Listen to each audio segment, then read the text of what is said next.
সাহিত্য বলে লেখা হয় যত ভাট, মিডিয়া বণিক মগজের গায়ে সাটছে। চেতনার ঘুড়ি কেটে গিয়ে খায় লাট, তখনও কারা রাইফেল কাঁধে হাঁটছে। এই চারটে লাইন নবারুণ ভট্টাচার্যের লেখা জ্যোৎস্নায় কারা রাইফেল কাঁধে থেকে পড়লাম। আপনারা কেউ কেউ তা জানেন বটে, তবে বেশিরভাগই জানেন না, কারণ আপনারা নবারুণ পড়েননি। আসলে আমরা যা সহজ আর যা সহজলভ্য তাই নিয়ে মেতে থাকি, তার বাইরের কোনো কিছুই আমরা জানার চেষ্টা করি না। আমরা সকলেই একটা সময় ভূতের গল্প পড়তাম। একটা গা ছমছম করা অনুভূতি একটা সময় আমাদের অদ্ভুত একটা কিক দিত। তারপর আমরা বড় হলাম, বুঝতে শিখলাম যা তাৎক্ষণিক কিক দেয় কিংবা যা নিছক ফিল গুড, তার সঙ্গে ভালো সাহিত্যের তেমন একটা সম্পর্ক নেই।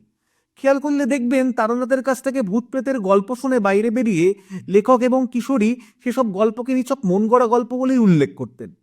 এবং শুধুমাত্র গল্প শোনার আনন্দের জন্যই যে তারা সেসব গল্প তারানাথের কাছে শুনতেন তা স্বীকার করে নিতেন। এবং সেই কারণেই তারানাথ অনেকটা অন্যরকম। তারানাথের গল্প আপনাকে একটা ঘোরের মধ্যে ঠেলে দেবে এবং ঠিক তারপর আপনাকে ধাক্কা দিয়ে বলবে এতক্ষণ যা পড়লেন সেসব কিছুই মন গড়া।